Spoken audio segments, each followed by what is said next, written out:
అందరికీ నమస్కారం. Inner spark special wisdom sharing సెషన్‌కి స్వాగతం. నిన్నటి క్లాస్‌లో మనం ఇందు మేడం గారిచే స్ట్రెస్, యాంగ్జైటీ గురించి చాలా విషయాలు తెలుసుకున్నాం కదా! ఈరోజు కూడా మేడం ఇంకా స్ట్రెస్, యాంగ్జైటీ గురించి సెషన్ 2 సెకండ్ పార్ట్ ఇంకా మన మన కోసం ఎన్నో విషయాలు చెప్పడానికి సిద్ధంగా ఉన్నారు. మనం వెంటనే మేడంని ఆహ్వానించుకుందాము. Please welcome Indu madam. Thank you Shruti. First of all thank you so much నాకు ఈ గొప్ప అవకాశం ఇచ్చినందుకు. దట్టు ఒక గొప్ప టాపిక్ తో మీ ముందుకు వస్తున్నాను. అండ్ శ్యామలమ్మ గారికి కూడా thank you so much. So ఇవాళ మనం 2వ రోజుకు చేరుకున్నాం. ఇన్నర్ స్పార్క్ లో భాగంగా మనం స్ట్రెస్ మేనేజ్మెంట్ ఎలా చేయాలి, సో అలాగే యాంగ్జైటీ ఆ యాంగ్జైటీ ఎలా ఉంటుంది ఏంటి, సో కొంత నాకు తెలిసినది మీతో పంచుకోవటం జరుగుతూ వచ్చింది. సో ఇవాళ అనుకున్నాం కదూ, అందరం కూడా కలిసి మాట్లాడుకుందాం, సజ్జన సాంగత్యం లాగా చేసుకుందాం. దట్ ఏవైనా క్వశ్చన్స్ ఉంటే అలా మాట్లాడుకుందాం ఇంకా వస్తుంది అని చెప్పేసి. సో ఇక్కడ ఉన్న వాళ్ళందరికీ కూడా మళ్ళీ మళ్ళీ రిక్వెస్ట్ చేసుకుంటున్నాను. సో దయచేసి అడగండి, మాట్లాడుకుందాం. ఎందుకంటే ఎలాంటి చక్కని శుభ సాయంకాలం వేళ మాకైతే కర్నూలు ఇక్కడ చాలా చాలా క్లౌడీగా చల్లటి వాతావరణం బాగుంది. సో అందుకని అందరం చక్కగా మాట్లాడుకుందాం, సజ్జన సాంగత్యం చేసుకుందాం.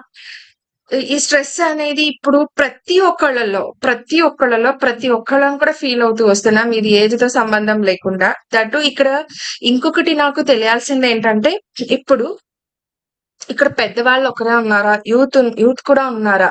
సో వాళ్ళకి తగ్గట్టుగా నేను మాట్లాడటం జరుగుతుంది, మాట్లాడతాను కూడా. ఎందుకంటే ఎలా అంటే అలాగా నేను ఒకరికి ఇచ్చే ఆన్సర్ ఒకరికి ఇవ్వకూడదు కాబట్టి. సో అందుకని అందరూ కంబైన్ గా ఉన్నారు, పెద్ద చిన్న అనేది ఏం లేదు, అంతా కంబైన్ గా ఉన్నారు. డన్ అయితే ఎస్. మరి ఎవరైనా ఏదైనా అడుగుతారా?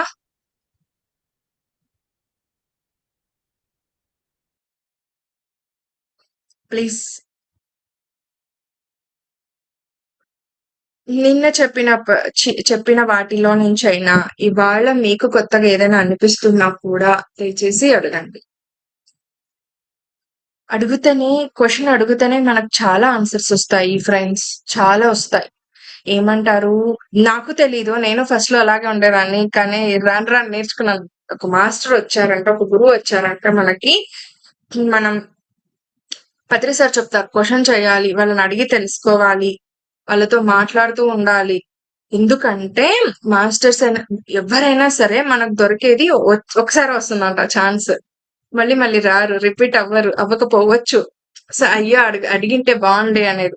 నేను నిన్న మీకు చెప్పుకున్నట్లుగా ఇక్కడ ఎవ్వరు ఏం అడిగినా మాట్లాడినా ఎవ్వరు ఏమి అనుకోరు, ఫీల్ అవ్వరు, హ్యాపీగా సజ్జన సాంగత్యం చేస్తున్నారు. యా,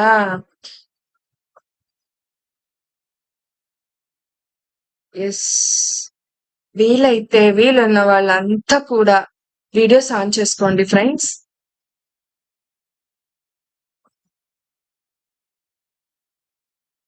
హాయ్ శ్రావణి గారు, గెలాక్సీ అని ఉన్నారు ఇక్కడ. హాయ్ అమ్మా, నమస్తే. సో ఎంత చక్కగా ఉంది తెలుసా, మళ్ళీ మీరు నేను ఎప్పుడెప్పుడు ఇంటరాక్ట్ అవ్వాలి, ఇలాగా ఎప్పుడు కలవాలి చెప్పండి, ఎంత బాగుందో. హాయ్ లావణ్య. ఎస్ మనోజ్ గారు హాయ్. తెలిసిన వారే. హాయ్ సార్, ఏంటి బిజీగా ఉన్నారా? సెపరేట్ గా పర్సనల్ గా మెసేజ్ చేశారు, చాలా క్వశ్చన్స్ ఉన్నాయి అక్క అడుగుతానని చెప్పేసి. మరి ఇవాళ ఏంటి ఇంకేం అడగకుండా ఉన్నారు? ఓకే, టైం వేస్ట్ చేయొద్దు, చాలా వాల్యుబుల్ మనకు ఈ టైం అనేది. సో అంతట్టు నాకు ఇవాళ 9:00 అంతా మళ్ళీ నెక్స్ట్ వేరే సెషన్ వెంటనే పార్టిసిపేట్ అవ్వాలి. అక్కడ రీఇన్వెంట్ ప్రోగ్రామ్ జరుగుతుంది కాబట్టి, సో లాస్ట్ డే, సో అక్కడికి వెళ్ళిపోవాలి. ప్లీజ్ అడుగుతారంటే అడగండి, ఒక సెకండ్, లేదంటే నేను కంటిన్యూ చేసేస్తాను. Okay, yeah, done. Shravani garu unmute అవ్వకుందా? I think so. Shruti unmute చేయాలట శ్రావణి గారిని.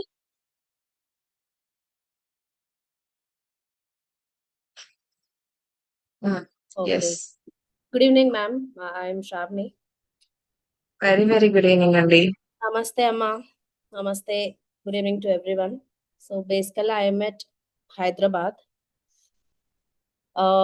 working woman and having 2 kids, 2 boys.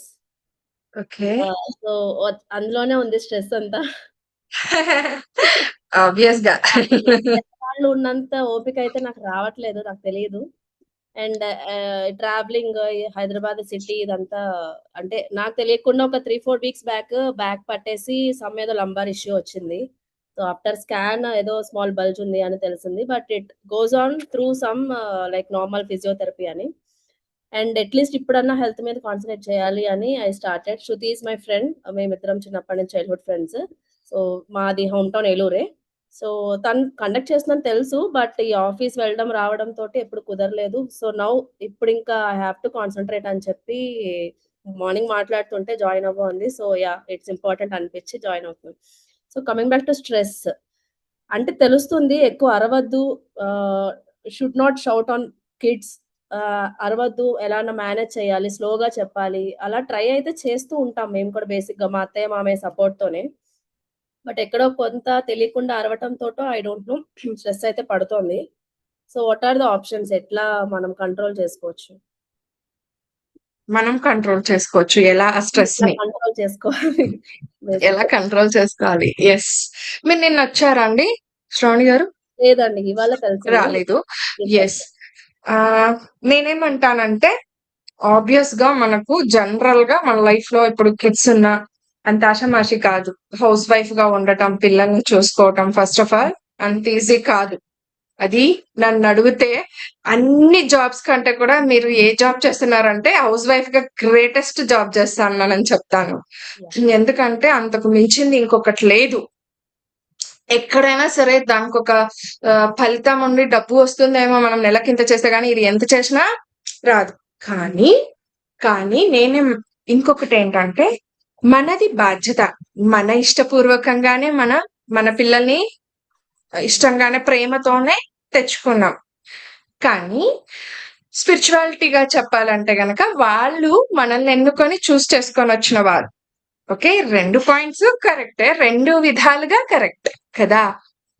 ఇంకా చూడండి, పిల్లల్ని పెంచటం, పిల్లల్ని చూసుకోవటం అంత ఈజీ పని కాదు. ఫస్ట్ ఆఫ్ ఆల్ తప్పకుండా ప్రతి తండ్రి కంటే ఫస్ట్ తల్లి ఎక్కువ స్ట్రెస్ అవుతుంది.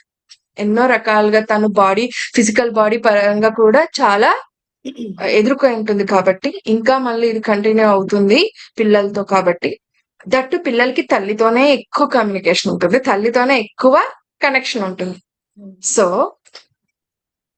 ఇప్పుడు పిల్లల వయసు ఎంత మేడం మీ పిల్లలది? పెద్ద బాబు 6 years అండి, చిన్నోడు మేకి 4 వస్తాయి.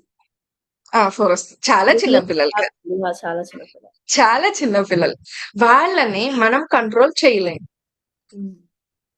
అట్ ద సేమ్ టైం మీరు కూడా మీ ఎమోషన్స్ ని కంట్రోల్ చేయాలని అనుకోవద్దు, అస్సలు అనుకోవద్దు. ఎందుకంటే మీరు మనిషి, నేను మనిషిని. నాకు కోపం వస్తుంది, నాకు ఏడుపు వస్తుంది, నాకు బాధ వస్తుంది. ఒక్కొక్కసారి మా అమ్మాయి అయినా కూడా తన చిన్ని పాపని చూసుకోలేక ఏడ్చేస్తుంది. అబ్బా ఎంత ఏడుస్తాను, చాలా అయిపోతుంది నాకు అని చెప్పేసి. నేను ఒకటే చెప్తా, ఏడ్చేయి నాన్న, నీకు ఎంత బాధ అనిపిస్తే, ఎంత ఏడుపు వస్తే ఇంత ఏడ్చేయి, ఫస్ట్ ఏడ్చేయి. మళ్ళీ వెళ్ళి మళ్ళీ దగ్గర తీసుకుంటుంది పాపని, మళ్ళీ దగ్గర తీసుకుంటుంది, మళ్ళీ నా కూతురు అయ్యయ్యో అని వెళ్తుంది.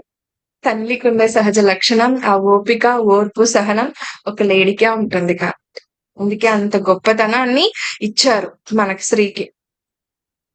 అలాగని చెప్పేసి మనం పిల్లల్ని కంట్రోల్ చేయాలని అనుకోవద్దు, మనము కంట్రోల్ అవ్వాలని అనుకోవద్దు. ఆ ఎమోషన్ మీ నుంచి కూడా లోపల నుంచి బయటికి పోవాలి కాబట్టి నా ఏడుపు ఫర్ ఎగ్జాంపుల్ ఎవరైనా బాడీ వెకెట్ చేసినప్పుడు ఏడ్చు, అలాగే ఉండొద్దు, నీ గుండెల్లో పెట్టుకొని అట్లా ఉండిపోకూడదు, కన్నీళ్లు కూడా లోపల ఉండిపోకూడదు అట్లా అని చెప్తారు కదా. సో ఇది కూడా అంతే. అట్లా సర్ప్రైజ్ చేసుకుంటూ ఏంటి అలా ఫస్ట్ ఆఫ్ ఆల్ అలాగైతే ఉండకండి. మీ ఎమోషన్ ఆన్ ది స్పాట్ లో అక్కడ తగ్గట్టుగా మీరు ఆ ఎమోషన్ ని అప్లై చేయండి, ఎమోషన్ ని ఎక్స్ప్రెస్ చేయండి. మీ లోపలికి కూడా లోపల సప్రెస్ చేసుకొని ఉండకూడదు. కాకపోతే మీరు ధ్యానం చేయటం ద్వారా నేను ఎందుకు నా బిడ్డని అరుస్తా ఉన్నా, నేనెందుకు ఇంత స్ట్రెస్ గురవుతున్నా అన్న అవేర్నెస్ మనలో పెరుగుతుంది. అందుకే ధ్యానం చేయాలి. ఆ ప్రశాంతతని ఫస్ట్ నేను టేస్ట్ చేస్తేనే దాన్ని పోగొట్టుకోకూడదబ్బా అని చెప్పేసి ఆ స్ట్రెస్ ఇదవ్వం కదా అక్కడ. అండ్ ఇంకొకటి నేనేమంటానంటే, ఎవ్వరు కూడా ఏ విషయంలో కూడా మీ ఎమోషన్స్ అయితే సప్రెస్ ఇలా చేసుకోవద్దు, ఇలా లోపల కంట్రోల్ చేయాలని చూడొద్దు. దానిపైన ఒక అవేర్నెస్ తో ఉందాం, ఒక అవగాహనతో ఉందాం. ఎక్కడ ఏ సందర్భంలో ఇప్పుడు ఆ సిచ్యువేషన్స్ లో, ఫర్ ఎగ్జాంపుల్ మనం ఎక్కడికైనా బయటికి వెళ్ళినప్పుడు ఎవరైనా గొడవ పడుతుంటారు, మనకు తెలియని వ్యక్తులే గొడవ పడుతుంటారు, లేదా నా ఇంటి పక్క వాళ్ళే ఫ్లాట్ లో వాళ్ళే గొడవ పడుతుంటారు, చేస్తుంటారు. నేను అక్కడికి వెళ్ళి నేను ఇన్వాల్వ్ అవ్వాలా, వెళ్ళి అనవసరమైన స్ట్రెస్ తీసుకోవాలా? అట్లా లేదు. నాకు అనవసరం. అక్కడ ఇద్దరు కరెక్ట్ అయి ఉండొచ్చు, ఇద్దరు రాంగ్ అయి ఉండొచ్చు. ఏ విషయం మనకు తెలుసని మనం ఇన్వాల్వ్ అవుతాము? ఫస్ట్ ఆఫ్ ఆల్ నేనెందుకు అక్కడ స్ట్రెస్ గా ఫీల్ అవుతాను? లేదు. నేను అక్కడ నా ఎమోషన్స్ నేను బయట పెట్టను. నాకు తెలియని విషయంలో నేను అక్కడ ఇదవ్వను. కానీ ఇక్కడ తెలిసిన విషయాలలో, మన ఇంటి ఫ్యామిలీ విషయాల్లో మనం ఇన్వాల్వ్ అవ్వాల్సి వస్తుంది. ఎప్పుడు ఇన్వాల్వ్ అవుతామంటే, మీకు కోపం వచ్చింది అనుకోండి, మీ హస్బెండ్ పైన కోప్పడండి. కాకపోతే ఎందుకు కోప్పడుతున్నాను, నిజంగా ఆయన చెప్పిన మాటల్లో, ఆయన చెప్పిన విషయాల్లో కరెక్ట్ ఉందా లేదా, దానికి తగ్గట్టుగా నేను కోప్పడుతున్నాను లేదా అన్న అవేర్నెస్ ని ఇస్తుంది ధ్యానం. అందుకే చేయాలంటారు. అలా కూడా మనం స్ట్రెస్ నుంచి రిలీఫ్ అవుతాం. ఫర్ ఎగ్జాంపుల్, మా హస్బెండ్ గొడవ పడినారు అనుకోండి, నన్ను తిట్టారనుకోండి, నేనైతే ఏం చేస్తాను తెలుసా, ఒకప్పుడైతే బాధేసేది, ఒకప్పుడు కూడా, ఇప్పుడు కూడా నేను ఎప్పుడు కూడా మా పెళ్ళైన 20 ఏళ్లలో నేను ఎప్పుడు కూడా నోటికి నోరిచ్చింది కానీ ఎదురు చెప్పడం కానీ చేయలేదు. కానీ ఇప్పుడే చేస్తున్నా. నిజం చెప్పాలంటే ధ్యానంలోకి వచ్చాక కోపం వస్తుంది. ఇప్పుడే కోపం వస్తుంది, అప్పుడే కోపడకపోయేదాన్ని, ఇప్పుడే కోపం వస్తుంది. నేను అదే అనుకుంటున్నా. అప్పుడే నాకు అప్పుడు ఎమోషన్స్ అంటే ఏమో తెలీదు, కోపము, బాధలు అవన్నీ తెలీదు, ఇట్లా ఎక్స్ప్రెస్ చెయ్యాలన్న విషయం కూడా నాకు తెలీదు. ఇప్పుడే నాకు అవేర్నెస్ వచ్చింది. కానీ ధ్యానంలోకి వచ్చిన కొత్తలో కోపం అవన్నీ, వాటి టేస్ట్లు, వాటి గురించి, ఈ యాంగ్జైటీ, స్ట్రెస్ ఇవన్నీ తెలిసొచ్చాయి. ఎందుకు నాకు తెలిసొస్తున్నాయి ఇలాంటివన్నీ? నాకు ఒకప్పుడు లేదే, ధ్యానంలోకి రాకముందు నాకు ఇలాంటివన్నీ లేవే, మరి ఇప్పుడు ఎందుకు వస్తున్నాయంటే, వాటి గురించి టేస్ట్ నాకు తెలిస్తేనే నేను మీతో ఇవాళ నేను ఇలా మాట్లాడగలను, నేను చెప్పగలను. నాకు అనుభవంలోకి రావాలి కదా, నాకు ఒక ఎక్స్పీరియన్స్ లోకి రావాలి కదా, వస్తేనే నేను ఇవాళ మీతో ఇంత ధైర్యంగా మాట్లాడగలను. సో నేను మెడిటేషన్ లో కూర్చొని నేను వాటన్నింటి గురించి టెస్ట్ చేసుకుంటున్నప్పుడు, ఎందుకు నాకు ఇప్పుడు తెలిసొస్తుంది, ఎందుకు నాకు ఇంతకుముందు కోపం లేదు, అసూయ లేదు, ఈర్ష్య లేదు, ఇలాంటి ఓవర్ యాంగ్జైటీ అవ్వడం అవన్నీ లేదు, స్ట్రెస్ గురవ్వటం లేదు, ఇప్పుడే జరుగుతున్నాయి. ఇప్పుడు ఎందుకు నాకు ఇలా అవుతున్నాయంటే, నాలో కూడా ఉన్నాయి అలాంటి భావాలు, అలాంటి ఫీలింగ్స్ ఉన్నాయి. నాకు టేస్ట్ అంటే ప్రతి ఒక్కళ్ళకి ఉంటాయి.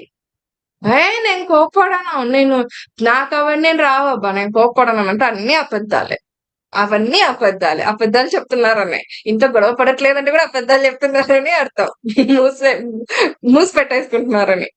సో అలా కాదు, ప్రతి ఒక్కరి ఇళ్లలో, ప్రతి విషయాల్లో, ప్రతి సందర్భాలు సేమ్ ఉంటాయి. అలాగే మనుషులకు కూడా సేమ్ ఫీలింగ్స్ ఉంటాయి. ఎందుకు ఉండవండి? ఎన్నో సరౌండింగ్స్ లో ఉంటాం, ఎన్నో చూస్తుంటాం సొసైటీస్ లో. ఎందుకు స్ట్రెస్ గురి కాకుండా అవుతాము? కాకపోతే మనం ధ్యానం చేయడం ద్వారా, అదే చెప్పాను కదా, ఒక అవేర్నెస్ వచ్చేస్తుంది. ఎక్కడ మనం స్ట్రెస్ గురి అవ్వాలా, ఎక్కడ గురి కాకూడదు, కంట్రోల్ చేయాలని అయితే చూడకండి మేడం. మీరు మీ పిల్లల్ని, ఏ తల్లి తండ్రులైనా కూడా పిల్లల్ని కోప్పడుతున్నారు, తిడుతున్నారు, చేస్తున్నారు అని అంటే ఆ క్షణం వరకే, మళ్ళీ దగ్గర తీసుకుంటుంది ఆ తల్లి.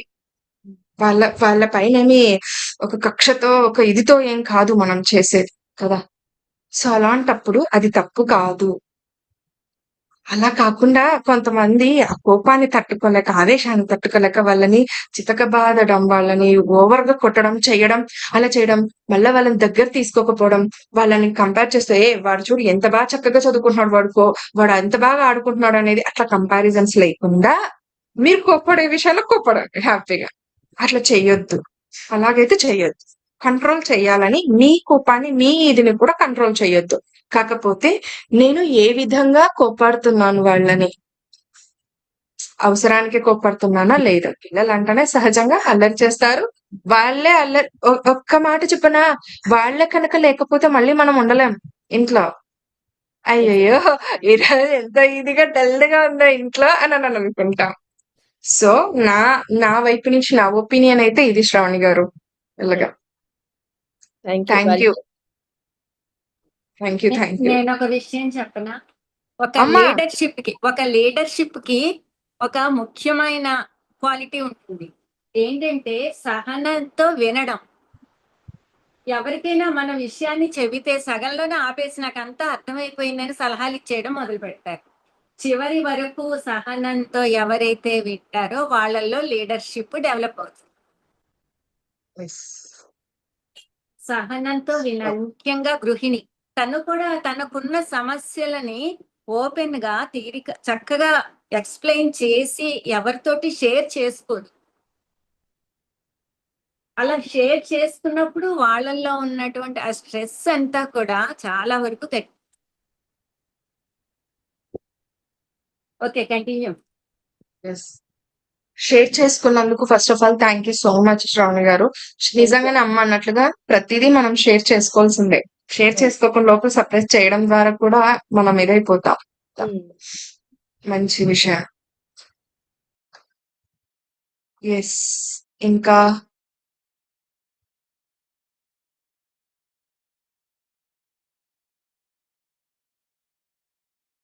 ఫ్రెండ్స్ ఇంకా ఎవరైనా ఏదైనా అడుగుతారా?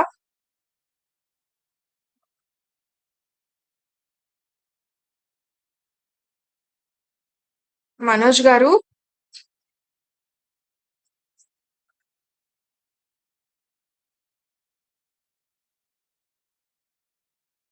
యెస్. ఫ్రెండ్స్ మీకు నిన్న నేను మీతో ఒక మాట చెప్పుకున్నాను. ఈరోజు నా అనుభవాలతో చెప్పుకుంటూ మీతో మాట్లాడతాను. సో ఇంకొకటేంటంటే మీరెవరైనా కానీ అడగాలనుకుంటే హ్యాపీ. అన్‌మ్యూట్ ఆప్షన్ అంటే ఇవ్వండి శృతి, మనోజ్ గారికి. నా అనుభవాల్ని ఎక్స్‌ప్లెయిన్ చేసి చెప్తూ మీతో షేర్ చేసుకుంటూ నేను చెప్తాను అని చెప్పాను. యెస్. మనోజ్ గారు మాట్లాడండి. మేడం అది నేను క్వశ్చన్స్ లాస్ట్ లో రైజ్ చేస్తాను. ఇప్పుడు కొద్దిగా లాస్ట్ లో అంటే సార్ ప్లీజ్ ఇదంతా కూడా నేను ఈ సెషన్ ఇలా ఈ రోజు పెట్టుకున్నాము. ఎందుకంటే నాకు హాఫ్ అన్ అవర్ టైం ఉంది. ప్లీజ్ అండి అర్థం చేసుకోండి. కొద్దిగా బిజీగా ఉన్నా మేడం, షాప్ లో ఒక 10 minutes అండి. No problem. Okay, thank you. So friends నా లైఫ్ లో నేను స్ట్రెస్ గా ఫీల్ అవ్వాల్సిన విషయం ఏంటంటే, ఒక లేడీకి యాజ్ ఏ లేడీగా పిల్లలు పెళ్ళయింది. మా మ్యారేజ్ అయి 20 years అయింది. సో పెళ్లి కానంత వరకు పెళ్లి కావాలని అంటారు, పెళ్ళయ్యాక పిల్లలు కావాలని అంటారు అనమాట. నెక్స్ట్ మనకంటే ముందు వేరే వాళ్ళకి ఎక్కువ యాంగ్జైటింగ్ ఉంటది. సో అలాగా నా విషయంలో ఏంటంటే నన్ను ఎవరు ప్రెజర్ చేసింది అయితే లేదు. మా ఇంట్లో మా అత్తగారు, మామగారు, మా హస్బెండ్, నేను మేము 4 మెంబర్సే ఉంటాము. మ్యారేజ్ అయి మాకు ఇంతవరకు 20 years అయింది. ఇప్పుడు ప్రెసెంట్ అయితే అత్తమ్మ మామయ్య ఇద్దరు లేదు, ఇద్దరు బాడీ వెయిట్ చేసేసారు. నెక్స్ట్ మనకు కావాల్సిన పిల్లలు. ఒక లేడీ పిల్లల విషయంలో ఎంత స్ట్రెస్ తీసుకుంటదంటే అంత తీసుకుంటది. అవునా? ఇది ప్రతి ఒక్కరికి అనుభవమే తీసుకుంటుంది. కానీ నేను తీసుకున్న స్ట్రెస్ ఏంటంటే, ఇక్కడ నేను ఎందుకు చెప్తున్నానంటే స్ట్రెస్ అనేది పలు రకాలుగా ఉంటుంది. ఒక్కొక్కరి లైఫ్ లో ఒక్కొక్క విధంగా ఉంటుంది. దాన్ని మనం ఎలా ఓవర్కమ్ చేసుకుంటూ వెళ్ళాలి. ఇది కేవలం చూడండి ఫ్రెండ్స్, మన పర్సనల్ విషయాల్లో మనం ఎంత ఓవర్కమ్ చేసుకుంటూ పోతేనే మనం సొసైటీలో ఓవర్కమ్ అవుతూ వెళ్తాము. అందుకే నేను ఇట్లా ఓపెన్ గా ఈరోజు చెప్తున్నా. లేనప్పుడు నాకు ఇంట్లో మా అత్తగారు, మామగారు అనడం కానీ, మా హస్బెండ్ అనడం కానీ నన్ను ఎవ్వరూ ఏమీ అనలేదు. కావాలి, నీకెందుకు అవ్వట్లేదు, చెయ్యట్లేదు అని చెప్పేసి. మ్యారేజ్ అయిన 3 ఇయర్స్ వరకు బాగున్నాం. ఆఫ్టర్ 3 ఇయర్స్ కావాలని కోరుకుంటాం కాబట్టి అలా వెళ్ళాము డాక్టర్ దగ్గర. సో నాకే ప్రాబ్లం వచ్చింది. యూట్రస్ లో ఫైబ్రాయిడ్స్ అని చెప్పేసి మేజర్ సర్జరీ జరిగింది. 4 అవర్స్ సర్జరీ అది. సో నెక్స్ట్ 1 ఇయర్ కంతా అవుతారు పిల్లలు అవంతా అని కూడా చెప్పారు. కానీ నాకు అవ్వలేదు. మళ్ళీ నెక్స్ట్ వెంటనే హెర్నియా అటాక్ అయిపోయింది. సెకండ్ టైం సర్జరీ, మళ్ళీ అది కూడా మేజర్ సర్జరీ జరిగింది. పిల్లలు ఇంకా అవ్వకూడదు, అవుతే నీ ప్రాణానికి ప్రమాదం అన్నారు. మధ్యలో చాలా జరిగాయి. మధ్యలో చాలా ప్రాసెస్లు జరిగాయి ఫిజికల్ బాడీకి. సో ఉన్నప్పుడు ఒక లేడీకి ఎంత మెంటల్ టెన్షన్ తీసుకుంటుందంటే అంత మెంటల్ టెన్షన్ తీసుకుంటుంది. అవునా? దట్ ఆ విషయంలో తీసుకున్నాక అవ్వరు అన్నాక ఇంకొక టెన్షన్ వచ్చేస్తుంది, ఇంకొక స్ట్రెస్ ఫీల్ అవుతాం. మరి నేను మెడిటేషన్ లోకి వచ్చిందే ఈ సెకండ్ టైం సర్జరీ తప్పించుకోవడానికి నేను వచ్చాను. ఈ ధ్యాన మార్గంలోకి వచ్చాను. ఈ ధ్యాన మార్గంలోకి వచ్చేసాక ఆ విషయమే మర్చిపోయా. మెడిటేషన్ లోకి ఎందుకు వచ్చానన్న కాజ్ ఏదైతే ఉందో అది మర్చిపోయా. పిల్లల కోసం అని చెప్పి నా హెల్త్ బాగు చేసుకోవడం. నాకు దృష్టి ఎక్కడ పెరిగింది? ధ్యానం పైన పెరిగింది. ఎందుకు ధ్యానం చేయాలి, ధ్యానం అంటే ఏంటి, నాకు ఒక విషయం ఏదైనా తెలిస్తే క్లియర్ కట్ గా తెలుసుకునేంత వరకు వదిలిపెట్టాను అనమాట. సో అలా ధ్యానం ఎందుకు చేయాలి, వీటన్నింటిపై నేను ఉన్నప్పుడు ధ్యానంలోకి వచ్చాక 3 ఇయర్స్ కి నాకు సెకండ్ టైం సర్జరీ జరిగింది. మరి అక్కడ కూడా స్ట్రెస్ మొదలవుతుంది. ఏంటి స్ట్రెస్ అంటే, నువ్వు ధ్యానంలోకి వచ్చావు కదా, నువ్వు ధ్యానంలోనే బాగా చేసుకుంటా అని చెప్పావు కదా, మరి ఎందుకు ఇప్పుడు ఈ ఫిజికల్ సర్జరీ చేయించుకున్నావు అని మళ్ళీ క్వశ్చన్స్ చాలా మంది అడిగారు, చాలా చేశారు. నాకు నా కర్మ ఎలా పోవాలని ఉంటే అలా పోతుంది. ఫస్ట్ ఆఫ్ ఆల్ ఇంకా అవ్వకూడదు అని తెలిసినప్పుడు నేను మా హస్బెండ్ ఫుల్ ఫ్లెడ్జ్డ్ గా 100% గా హ్యాపీగా యాక్సెప్ట్ చేస్తాం. డాక్టర్స్ చెప్పినప్పుడు మేము ఎలాంటి క్వశ్చన్ చేయలేదు. ఈవెన్ నన్ను ఏ రోజు మా హస్బెండ్ కూడా నన్ను ఎందుకు అవ్వట్లేదు, నువ్వు వద్దు, ఇంకో పెళ్లి, అవన్నీ లేవు. ఇవన్నీ మాటలు కూడా లేవు. కానీ నేను తీసుకున్న స్ట్రెస్ ఏంటంటే, మా ఇంట్లో మా హస్బెండ్ ఒక్కరే కదా అబ్బాయి, అమ్మాయిలు కానీ ఎవ్వరు కానీ లేరు. నిరంజన్ మా ఆయన ఒక్కరే అన్నమాట. సో అట్లా ఆయన ఒక్కరే కాబట్టి నా వంతు బాధ్యత నాకుంది కదా పిల్లల్ని ఇవ్వటం ఈ కుటుంబానికి అనే స్ట్రెస్ తీసుకోవడం జరిగింది. ఎప్పుడైతే ధ్యానంలోకి వచ్చానో తెలుసుకుంటూ వచ్చానో, అంటారు కదా ధ్యానంలోకి రాకముందైనా రుణానుబంధేన అనేది అంటారు, రుణం ఉంటేనే మనకు పిల్లలు అవుతారని. కానీ ధ్యాన మార్గంలోకి వచ్చాక మీరన్నీ మీ జీవితంలో ఆ విషయంలో, పిల్లల విషయంలో కంప్లీట్ చేసుకుంటారు ఒకానొక జన్మలో. అయితేనే ఇక్కడ మీకు లేరు. మేము వచ్చింది ఇప్పుడు స్పిరిచువల్ పాత్ లో ఈ ఆధ్యాత్మిక ప్రయాణం చేస్తూ ఈ ఆధ్యాత్మిక సేవలు చేయడానికి వచ్చామన్న తెలుసుకున్న నాడు నాకు స్ట్రెస్ రిలీఫ్ అయిపోయింది. ఎలాంటి రిలీఫ్ అయిపోయిందంటే, నాకు సెకండ్ టైం సర్జరీ అయినా నేను యాక్సెప్ట్ చేసినా నాకు ఎందుకు అవ్వట్లా అనే క్వశ్చన్ లో నేను ఇలాగే క్వశ్చన్ వేసుకొని మెడిటేషన్ కూర్చున్నప్పుడు మీతో నేను ఎలాగైతే మాట్లాడుతున్నానో నాతో నేను అలాగే మాట్లాడుకుంటున్నాను మెడిటేషన్ లోనే. ఎందుకు పిల్లలు అని అంటావు? ఇలాగే ఎవరు లేరు. నేను ఒకదాన్నే మెడిటేషన్ కూర్చొని ఉన్నాను. Evening time exactly 7 o'clock. నాకు టైము, డేటు అది కూడా గుర్తుంది. కూర్చున్నప్పుడు ఎందుకు పిల్లలు అని అంటావు? నీకు అవుతనే పిల్లలా? నీకు మాస్టర్స్, నీకు కర్మబంధాలు, మాస్టర్స్ అన్నా అందాం, గురువులైనా అందాం, భగవంతుడైనా అందాం, ప్రతి అంతా ఒక్కటే. ఆ విశ్వం అన్నా అందాం, ఆ నేచర్ అన్నా అందాం, ప్రతి ఒక్కళ్ళు ఒక్కరే అండి. ఎవ్వరూ వేరు కాదు, తేడా కాదు, అందరూ ఒక్కరే. సో మనం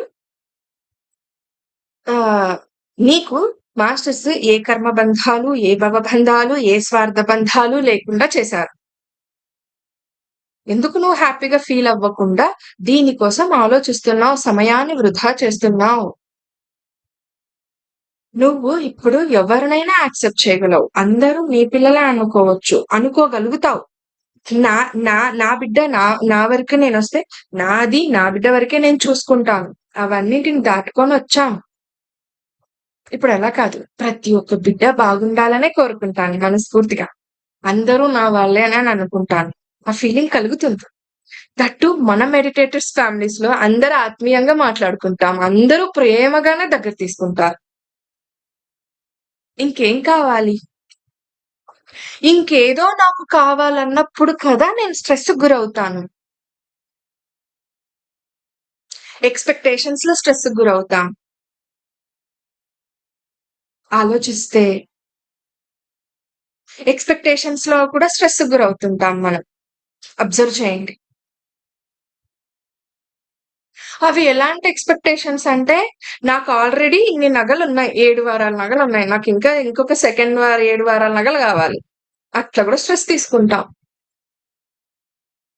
యాజ్ ఏ లేడీగా, యాజ్ ఏ జెంట్ గా నేను సంపాదించాను, సరిపోయినంత నేను సంపాదించాను, కానీ ఇంకా ఉంటే నెక్స్ట్ జనరేషన్ వాళ్ళు కూడా తింటారు, నెక్స్ట్ జనరేషన్ వాళ్ళు కూడా బాగుపడతారు. అలాంటి స్ట్రెస్ ఎవరు తీసుకుంటున్నారు? మనకుగా మనమే తీసుకుంటున్నాం. సో ఇలాంటి స్ట్రెస్ నుంచి నేను బయటపడిపోయి హ్యాపీగా భగవంతుడు ఏదైతే నా జీవితాన్ని ఇలాగిచ్చాడో అన్న యాక్సెప్ట్ చేసి ఆనందంగా ప్రతి సెకండ్ ని ఎలా ఆనందంగా ఇంతకు ముందు బ్రతికాం, ఒక గుడ్డి బ్రతికాం, ఇప్పుడు ధ్యానంలోకి వచ్చాక జీవితాన్ని జీవిస్తున్నాం, ఆనందంగా జీవిస్తున్నాం, అర్థం చేసుకుంటూ ప్రతి సెకండ్ టు సెకండ్ క్షణం ఆనందంగా ఎలా ఉండాలని నేర్పించారాయన. మరి దాన్ని ఎందుకు మనం స్వీకరించి మన జీవితంలోకి అప్లై చేసుకొని ఇంప్లిమెంట్ చేసుకొని ముందుకెళ్ళట్లేదు? మళ్ళీ ఏం చేస్తామో తెలుసా? మన మెడిటేటర్స్ అయినా ధ్యానులైనా ఎంతో సాధన పెంచినా కూడా ఇప్పుడు మనం సొసైటీలో కూడా ఉన్నాం, ప్రాపంచికంగా కూడా ఆలోచించాలి. కాబట్టి అక్కడ కూడా ఇలా ఉండాలి కదా, మరి లేకపోతే మళ్ళీ వాళ్ళు కూడా ఇలా అనుకుంటారు కదా అని అయ్యేటట్టు చూసుకోవాలని అనుకునే వాళ్ళు కూడా చాలా మంది ఉన్నారు, చూశాను. నన్నే అన్నారు, నువ్వే మెడిటేషన్ లో నువ్వే చేసుకోవచ్చు కదా అయ్యేటట్టు, పిల్లలు అయ్యేటట్టు అని చాలా మంది సజెషన్స్ ఇచ్చారు. నేను ఒక్కటే చెప్పాను. ఏం చెప్పానో తెలుసా? నేను కానీ మా హస్బెండ్ కానీ ఏ రోజు సొసైటీకి అయితే భయపడము, వాళ్ళనే మాటల్ని మేము రిసీవ్ చేసుకొని కూడా స్ట్రెస్ ఫీల్ అవ్వం, అస్సలు ఫీల్ అవ్వం. రెస్పాన్స్ ఇవ్వను, ఊరికే ఉంటా, ఇంకా సైలెంట్ అయిపోతాను. లేదు వాళ్ళు అదే గుచ్చి అడిగారంటే నేను ఒక్కటే చెప్తాను. ఏం చెప్తానంటే, ప్రతి మనిషి పుట్టాలి, పెరగాలి, జాబ్ చేయాలి, పెళ్ళవ్వాలి, పిల్లలవ్వాలి, వాళ్ళకి పెళ్లిళ్ళు చేయాలి. ఇవన్నీ అయిపోయాక నెక్స్ట్ ఎక్కడికి వస్తాడు? మనశ్శాంతి కోసం ఏ ఆశ్రమానికో వెళ్తాడు, ఏ హిమాలయాలకు వెళ్తాడు, ఎవరి గురువు దగ్గరకు వెళ్ళి నాకు మనశ్శాంతి కావాలి, నా స్ట్రెస్ ఇన్నాళ్ళు నేను ఇది చేశా నా జీవితంలో, నా కోసం అంటూ నేనేం చేసుకోలేదు అని అప్పుడు వెనక్కి తిరిగి చూసుకుంటాడు అనమాట. ఒక మనిషి, ఎవరైనా సరే, ఒక హ్యూమన్ బీయింగ్ వెనక్కి తిరిగి చూసుకున్నప్పుడు నాకేం లేదు, నా కోసం నేనేం చేసుకోలేదు, ఇప్పుడైనా చేసుకోవాలని ఏ 60-70 ఏళ్లలోన వెళ్తాడు. అప్పుడు చేసుకోవాలన్న వాళ్ళకి శరీరం సహకరించదు. సో అలా జరుగుతూ వస్తుందని. కానీ ఆ 60-70 ఏళ్ల తర్వాత ఉండే జీవితం మాకు చిన్న 30 ఏళ్లలోనే దొరికినప్పుడు మేమెందుకు హ్యాపీగా ఫీల్ అవ్వం? అండ్ ఇంకొకటి, ఆధ్యాత్మిక మార్గంలో అయినా, ఏ మార్గంలో అయినా, భక్తి మార్గంలో అయినా చివరికి వచ్చేది, అబ్బా ఏం చేస్తారు తెలుసా? పెళ్లిళ్ళు అయిపోయాక, అంటే నా పిల్లలకి నేను పెళ్లిళ్ళు చేసి అయిపోయాక నా బాధ్యత తీరిపోయింది, ఇప్పుడు నేను దైవనామ స్మరణ చేసుకోవాలి, నేను ఆ సాంగత్యంలో గడపాలి అని చెప్పేసి వస్తాం. మళ్ళీ ఆ బాధ్యతలు మాకు ఇప్పుడే లేవుగా, ఆ భవబంధాలు మాకు ఇప్పుడే లేవుగా, కర్మబంధాలు మాకు ఇప్పుడే లేవుగా. I'm very free bird. We are very free birds. We can go everywhere. ఎక్కడికైనా వెళ్ళొచ్చు, మేము ఎక్కడికైనా వెళ్ళగలం. ఇప్పుడు నేను చేసే ఈ ఆధ్యాత్మిక ప్రయాణంలో సేవ చేయడానికి మా హస్బెండ్ ఎక్కడికైనా నన్ను పంపిస్తారు. ఎన్ని బాధ్యతలు ఉన్నాయి? కేవలం నాకు పుట్టిన పిల్లలకి చేసే బాధ్యతనా? సొసైటీ పట్ల బాధ్యత ఉందని చెప్పేసి అనాథాశ్రమాల చుట్టూ తిరుగుతూ వాళ్ళకేదో ఉద్ధరిస్తున్నామని చెప్పి వాళ్ళకేదో ఫుడ్ పెట్టి, వాళ్ళకేదో బట్టలు పెట్టి, వాళ్ళకేదో చేసేస్తా అన్నాం. అది సేవ ఎలా అవుతుంది స్వార్థం కాకపోతే? నేనేదో ఆనందపడుతున్నా, నాకేదో పుణ్యం వస్తుంది, నేనేదో గొప్ప చెప్పుకోవాలి, నా పిల్లల బర్త్డేలు అని చెప్పేసి పెళ్లి చేస్తున్నారు తప్ప నిజమైన నిస్వార్థ సేవ మనం చేస్తున్నామా? లేదు. అక్కడ కూడా ఇష్టంతో ఒక స్ట్రెస్, అక్కడ కూడా ఒక టైప్ ఆఫ్ స్ట్రెస్ ఉంది. అబ్జర్వ్ చేయండి. ఆనందాన్ని ఎలా పొందాలో తెలియకుండా బ్రతికేస్తా ఉన్నాం. అది ధ్యానం నేర్పిస్తుంది మనకి. సజ్జన సాంగత్యం నేర్పిస్తుంది. జ్ఞానాన్ని ఇస్తుంది. అలాంటి స్ట్రెస్ నుంచి నేను బయటపడిపోయాను. చాలా హ్యాపీ. ఇక్కడి నుంచి ఫ్రీ బర్డ్ నేను. ఈ మైండ్ నుంచి ఫ్రీ బర్డ్ నేను. ఇక్కడ చాలా ఉన్న నా డంప్ యార్డ్ లో ఉన్న నా చెత్త, నా ఆలోచనలన్నీ కూడా నేను తీసేసుకున్నాను. ఖాళీగా పెట్టుకోవడానికి ప్రయత్నిస్తా. ఇప్పుడు కూడా వచ్చి కూర్చుంటుంటాయి.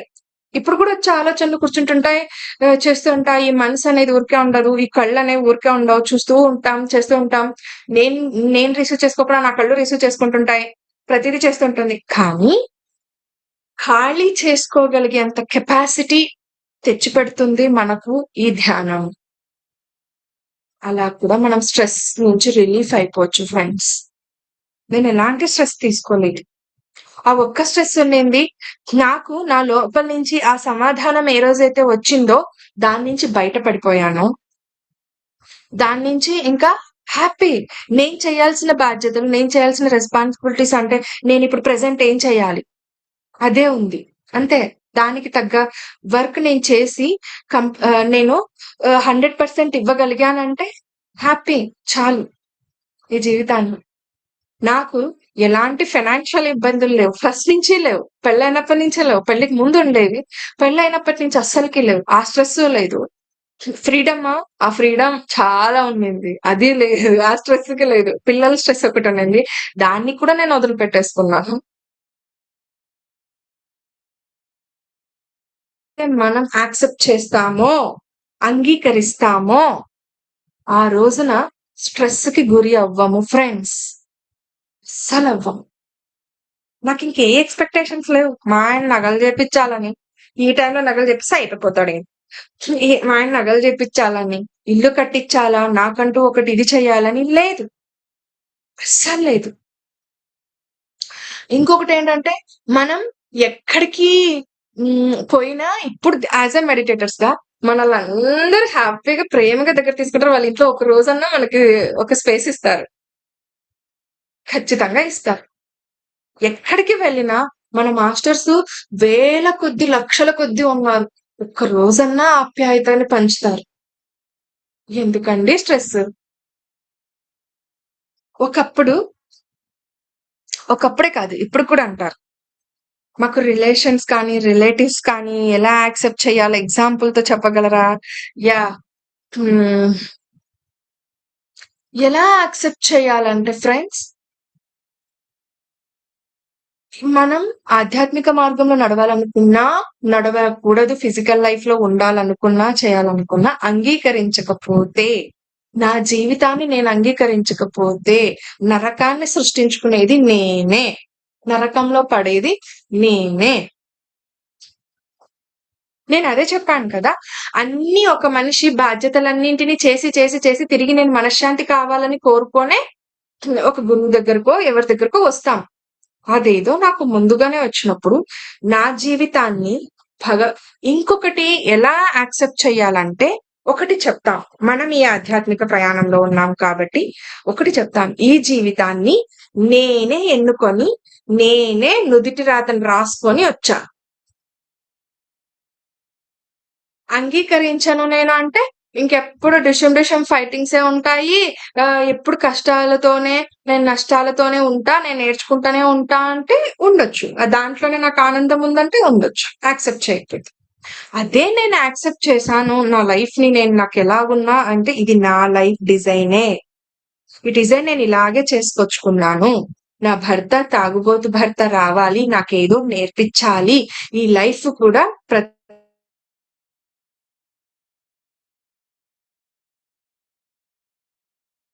చెప్పేసి. సో ఇది లెర్నింగ్ ప్రాసెస్ తో కూడుకొని ఉన్న ఈ జీవితంలో మరి ప్రతిదీ యాక్సెప్ట్ చేయకపోతే, అదే ముళ్ళ పొదలోనే నేను అదే ముళ్ళు తొక్కుకుంటూ ఈ దారిలో ఇలాగే ఉంటా అంటే ఉండమనే చెప్తారు. నేను అదే యాక్సెప్ట్ చేశాను నా లైఫ్ అంటే నేనేం చేస్తానంటే, ఆనందంగా ఉండడానికి ఈ ముళ్ళని నేను ఎట్లా పక్కకి తప్పుకొని నేను జాగ్రత్తగా ముందుకు వెళ్ళాలనేది ఆలోచిస్తా. సో యాక్సెప్ట్ చేయకపోతే, అంగీకరించకపోతే నా లైఫ్, కొంతమంది ఇప్పటికి కూడా నన్ను అడుగుతుంటారు. ఏమంటారు అంటే, నాన్ వెజ్ విషయంలో మనకు పెద్ద డిషం అవుతుంది, ఫైటింగ్ అయిపోతుంది. ఒప్పుకోరు అంత ఈజీగా. ఇంట్లో ఒక వైఫ్ నాన్ వెజ్ తింటే హస్బెండ్ నాన్ వెజ్ తినరు, హస్బెండ్ తింటే వైఫ్ తినరు, ఇక్కడ వచ్చేస్తుంది. కానీ వైఫ్ అండ్ హస్బెండ్ కి మటుకు యాక్సెప్టెన్సీ తప్పదు కదా. ఒకరికొకరు కేవలం నాన్ వెజ్ విషయంలోనే వీళ్ళు పక్కకి తప్పుకొని వెళ్ళిపోవాలా? విడాకుల వరకు పోయినారంటే జీవితాన్ని పాడు చేసుకున్నట్టుగానే అవుతారు. అలా కాకుండా మన ఎనర్జీ లెవెల్స్ ని మనం పెంచుకుంటూ, ఆ హస్బెండ్ ని మనం ఫుల్ ఫ్లెడ్జ్డ్ గా యాక్సెప్ట్ చేస్తూ, నా ఎనర్జీ లెవెల్స్ తో, నా మాటలతో, నా జ్ఞానంతో నేను తెలివిగా నా భర్తని మార్చుకోవడానికే ప్రయత్నిస్తా.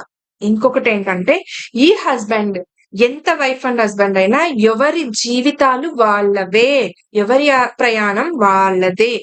ఈయన అలాగే చూస్ చేసుకొని వచ్చిన వ్యక్తి హస్బెండ్.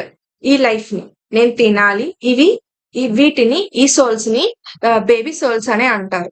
నేను తినాలి, నేను ఈ జీవితంలో అనుభవించాలి, ఎలా ఉంటుందో అని తెలుసుకోవాలన్న జ్ఞానం తెచ్చుకోవాలి. సో ఇవన్నీ కూడా కోరుకొని వచ్చిన వాళ్ళంతా కూడా. అప్పుడు ఈ వైఫ్ కి ధ్యానం ఉందనుకోండి, అర్థం చేసుకుంటది. జ్ఞానం ఉందనుకోండి, అర్థం చేసుకొని యాక్సెప్ట్ చేస్తుంది. యాక్సెప్ట్ చేసినప్పుడు ఈ వైఫ్ తన ఎనర్జీ లెవెల్ ని, తన జ్ఞానం లెవెల్ ని పెంచుకుంటూ పోయినప్పుడు ఆటోమేటిక్ గా ఇంట్లో తగ్గుతూ వస్తుంది. వాళ్ళ ఇష్ట ప్రకారంగానే తగ్గించుకునేటట్టుగా మార్చుకుంటూ వస్తారు. ఒకప్పుడు మా హస్బెండ్ కూడా తినేవాళ్ళు, చేసేవాళ్ళు. నేను చిన్నప్పటి నుంచి తినాను, కానీ ఎగ్ తినేదాన్ని. ధ్యానంలోకి వచ్చాక, అంటే ధ్యానంలోకి రాకముందు పూజలు అవన్నీ ఎక్కువ చేస్తూ వస్తాం కాబట్టి 41 days అట్లా మానేసుకుంటూ వస్తూ లక్కీగా నేను ధ్యానంలో కంటిన్యూ అయిపోయాను. ఈజీగా మానేసుకోగలిగాను. కానీ మా హస్బెండ్ అంత ఈజీగా మానేలేదు. నేను ఒక్కటే చెప్పా, నీకు తినే కోరిక ఉంది అట్లా అని అంటే గనక తిను, కానీ ఎందుకు తింటున్నావు, ఎందుకు తినకూడదు అన్న అవగాహనతో తిను. ఇంకొకటి ఏంటంటే, నేను అదే చెప్పాను, నా ఎనర్జీ లెవెల్స్ ని నేను పెంచుకుంటూ, నా జ్ఞానాన్ని పెంచుకుంటూ నేను ఏం చేశానంటే, శాకాహారం యొక్క విశిష్టత, శాకాహారం తిన్నప్పుడు ఉండే ఆ రుచి వాళ్ళకి చెప్తారు తెలుసా. నాన్ వెజ్ తినే వాళ్ళకి నా కడుపు బరువు అయిపోయింది ఈ రోజు, నేను నోటి రుచి కోసం తింటామని అందరికీ తెలుసు. కడుపులు బరువు అయిపోయినాయి, నేను తినలేను, నాకు రేపటికి ఎంత ఇబ్బంది పడతారో తెలుసు. ఈ తేడాలు గమనించుకో. నువ్వు శాకాహారాన్ని తిన్నప్పుడు ఎలా నీ కడుపు ఎంత ఆనందంగా ఉంది, నీ మనసు ఎంత ఆనందంగా ఉంది, నీ ఆలోచనలు ఎట్లున్నాయి, వీటిపైన దృష్టి పెట్టుకొని నువ్వు గమనించుకో ఎలా ఉందో, నీ స్థితి ఎలా ఉందో. నేను గొడవ పడలేదు, ఆర్గ్యుమెంట్ చేయలేదు, అవగాహనను పెంచుకుంటూ వచ్చా. అండ్ మనకి శాకాహారంలో చాలా ఐటమ్స్ ఉన్నాయి, వెరైటీగా ఉన్నాయి. ఒకవేళ ఓపిక ఉంటే ఆ వెరైటీస్ చేసి పెడదాం, టేస్టీగా ప్రయత్నిద్దాం, ఆ టేస్ట్ చూపిద్దాం. దాన్ని కూడా మా ఆయన ఎందుకు తింటా ఉన్నాడు, నేను అక్కడ గొడవ పడి దానికెందుకు స్ట్రెస్ ఫీల్ అవుతాం, అవ్వద్దు. ప్రతి సమస్యకు ఒక పరిష్కారం అనేది ఉన్నట్లే ప్రతి విషయానికి కూడా, సందర్భానికి కూడా పరిష్కారాలు ఉంటాయి. మన తెలివితో మనం వెళ్ళాలి. సో ఇప్పుడు ఏమైపోయిందంటే, ఒకప్పుడు వీక్లీలో ట్వైస్ అట్లా తెచ్చుకునే వాళ్ళు వీక్లీ వన్స్ కి వచ్చారు, 15 days వన్స్ కి వచ్చారు, మంత్లీ వన్స్ కి వచ్చారు, ఇప్పుడు ఇయర్లీ వన్స్ కి వచ్చారు, ఇప్పుడు మానేశారు అనమాట. అది యాక్సెప్టెన్స్. ఒకవైపు యాక్సెప్ట్ చేసుకుంటూనే వాళ్ళలో మార్పు తీసుకుంటూ రావాలి. గొడవలు పడొద్దు, ఏది కూడా పెద్దవాళ్ళు ఊరికే చెప్పలేదు, తెగే వరకు లాగొద్దు ఫ్రెండ్స్. ప్రతి ఒక్కరి జీవితం వాళ్ళ జీవితం ఇంపార్టెంటే. అండ్ అదొక్కటి లోపం ఎత్తి చూపించి కూడా మనం వాళ్ళ ప్రేమను అర్థం చేసుకోకుండా, నిజంగా ప్రేమిస్తుంటారు కరెక్ట్ గా నిజంగా నిజాయితీతో ప్రేమించే వాళ్ళని దూరం చేసుకోవద్దు. నిన్న ఒకటే చెప్పాను, బాబాజీ చెప్పారు, సునక మాంసం తినేవాడినైనా అంగీకరించిన నాడే ఈ సృష్టిలో ప్రతిదీ కరెక్ట్, సరైనదే జరుగుతుంది. నువ్వు సరైన దృష్టి, సరైన ఆలోచన పెట్టుకొని సరైన జ్ఞానంతో ముందుకు వెళ్తూ నీ జీవితాన్ని నువ్వు ఆనందంగా తీర్చిదిద్దుకో అన్నదే ఇంటెన్షన్. సో అలాగా sir. Thank you so much. ఇంకా ఎవరైనా అడుగుతారా?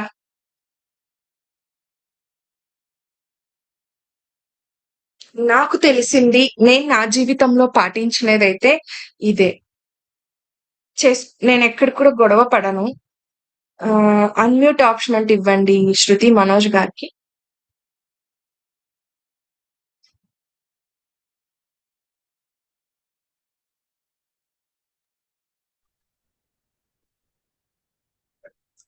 హలో అక్క, గుడ్ ఈవినింగ్ అక్క.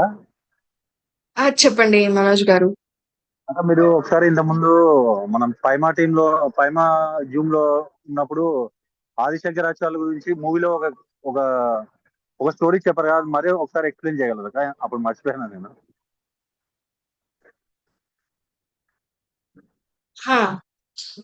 ఆది శంకరాచార్య యాక్చువల్ గా పెళ్లి చేసుకోవాలో వద్దా అన్న క్వశ్చన్ కి ఎక్స్ప్లెయిన్ చేసి చెప్పాను మనోజ్ గారికి అప్పుడు. పెళ్లి చేసుకోవాలో వద్దా, నా చుట్టుపక్కల ఫ్రెండ్స్ కానీ వాళ్ళు కానీ వద్దని చెప్తున్నారు, పెళ్లి చేసుకోవద్దని చెప్తున్నారు, అందుకే నేను ఆగిపోతున్నానని అడిగారు ఆ రోజు. అంతే కదండి సార్? అదే మేడం, అదే మేడం. సో మేమేం చెప్పామంటే, చేసుకోండి సార్, చేసుకోకుండా మీరు ఉన్నారంటే వచ్చే జన్మలైనా మళ్ళీ తప్పకుండా చేసుకోవాల్సి వస్తుంది. అదే జ్ఞానంతో అవగాహనతో చేసుకోండి. ఆ అనుభవం కూడా మనకి కావాల్సిందే. ప్రతిదీ అనుభవం, ప్రతిదీ నేర్చుకునే విషయమే కదా మన జీవితంలో జరుగుతున్నది.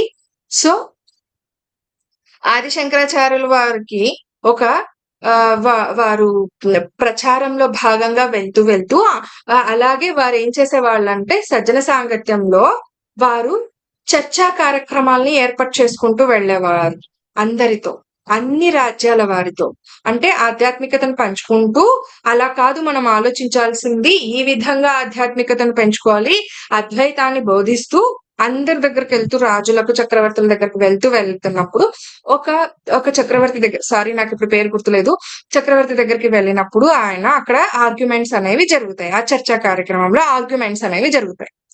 ఆ ఆర్గ్యుమెంట్స్ జరిగినప్పుడు ఆమె అడుగుతుంది, నీకు అన్నిటికీ సమాధానం చెప్పిన ఆయన సంసారికంగా నీకు అనుభవం ఉందా అని అడిగినప్పుడు ఆయన అది దాని గురించి ఎక్స్ప్లెయిన్ చేసి చెప్పలేకపోతారు. కానీ మళ్ళీ వెళ్ళి అలాంటి అనుభవాన్ని పొంది తిరిగి వచ్చి సమాధానం చెప్తారు. కాబట్టి ఈ భూమి పైన మనకి చెప్తారు, మన మాస్టర్స్ అయినా ఇప్పుడు చెప్తారు, పెద్దవాళ్ళైనా చెప్తారు, ఈ జీవితం దక్కడం చాలా అదృష్టం. అండ్ ఇప్పుడు ఈ ధ్యాన మార్గంలోకి వచ్చాక మన మాస్టర్స్ చెప్తారు, ఎన్నో కోట్ల మందితో గొడవ పడి ఫైటింగ్ చేసి మన అమ్మా నాన్నల ద్వారా ఈ భూమిపైకి వచ్చాం ఈ జీవం తీసుకొని. ఇలాంటప్పుడు మరి మనకొక అదృష్టం దక్కింది, ధ్యానం అనే వజ్రాయుధం, ఆ శక్తి దక్కింది, మనలో ఇంత శక్తి దాక్కుందని. ఇలాంటి జ్ఞానం ఉన్న మనం మరి మన జీవితంలో ఇది కూడా ఒక అనుభవమే తీసుకొని ముందుకు వెళ్ళాలి, దీన్ని కూడా దాటుకొని వెళ్ళాలి. మరి మనం తినే మెతుకులోనే ఒక మెతుకు వదిలితేనే ఆ మెతుకు కోసం కూడా మనం మళ్ళీ జన్మ తీసుకొని రావాలట. మరి ఈ జన్మని వృధా చేసుకోకుండా పెళ్లి చేసుకోండి సార్ అని చెప్పామన్నమాట రోజు సార్కి. సో అలాగా మనకిప్పుడు తెలుసు, చేసుకోకుండా ఉండడానికి మీకు ఏవైనా కారణాలు ఉండొచ్చు. సో అవి నాకు తెలియదు కాబట్టి మీరు చేసుకోవాలా వద్దా అన్న క్వశ్చన్ కి మేము ఇలా ఆన్సర్ ఇవ్వటం ఆ రోజు జరిగింది. చేసుకోవాల్సిన అవసరం రాలేదు సార్ ఆయనకి. అదేగా నేను ఇంతలా చెప్తా ఉండేది. ఆమె అడిగిన సాంసారికంగా అయిన అనుభవ జ్ఞానం నీకుందా అన్నప్పుడు పోయి అనుభవ జ్ఞానం తెచ్చుకున్నప్పుడు, అనుభవ జ్ఞానం ఎన్నిసార్లు రావాలి? ఒక్కసారి వస్తే చాలుదా? ఆ అనుభవ జ్ఞానంతోనేగా ఆయన వచ్చి సమాధానాలు ఇచ్చేసి ఇంకా వెళ్ళిపోతారు, ఇంకా ముందుకెళ్ళిపోతారు. ఇంకొక చిన్న డౌట్ ఏంటంటే మేడం, ఇప్పుడు ధ్యానం ద్వారా జ్ఞానం ద్వారా ముక్తి అంటారు కదా. అవును సార్. మరి మనం జ్ఞానం అనేది పుస్తకాలు చదివితే వచ్చేది, ధ్యానం చేస్తే ఎలా వస్తుంది? Yes, super question. ధ్యానం ద్వారా జ్ఞానం, జ్ఞానం ద్వారా ముక్తి. మరి పుస్తకాలు చదివితేనే కదా జ్ఞానం వచ్చేది. ధ్యానం ద్వారా ఎలా వస్తుంది?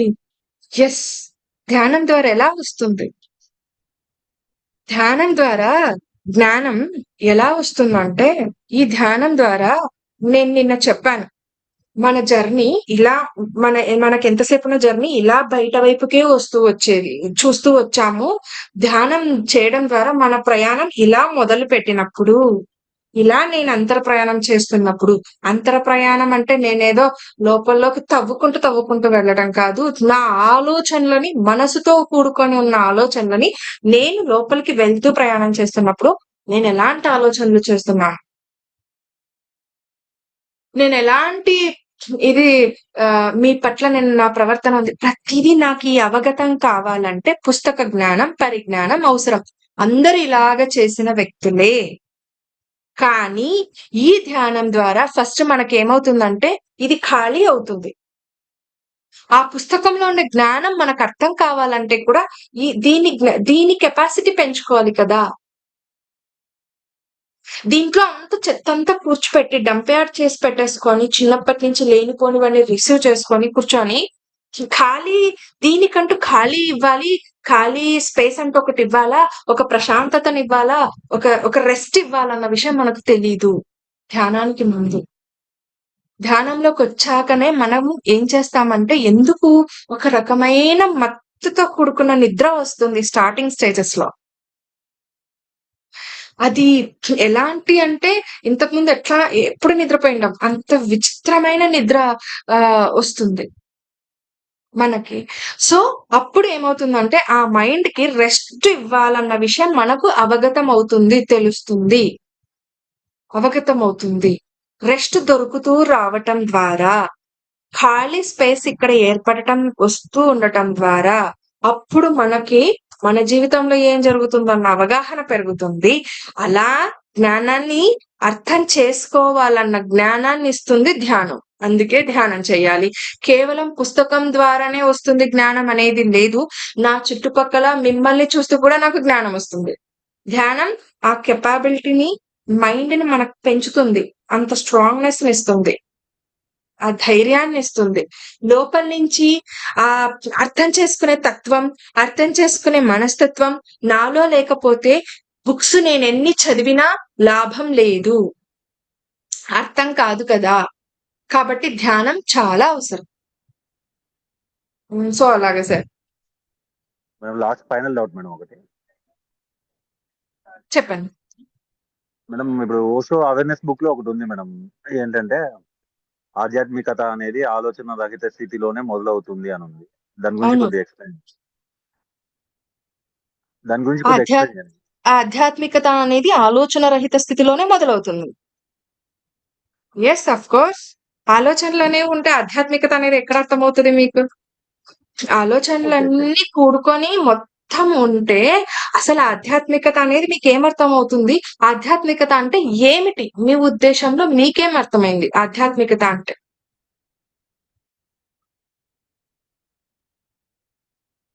ఏమర్థమైంది సార్? నేనే మిమ్మల్ని అడుగుతున్న క్వశ్చన్. అసలు ఆధ్యాత్మికత అంటే ఏమిటి?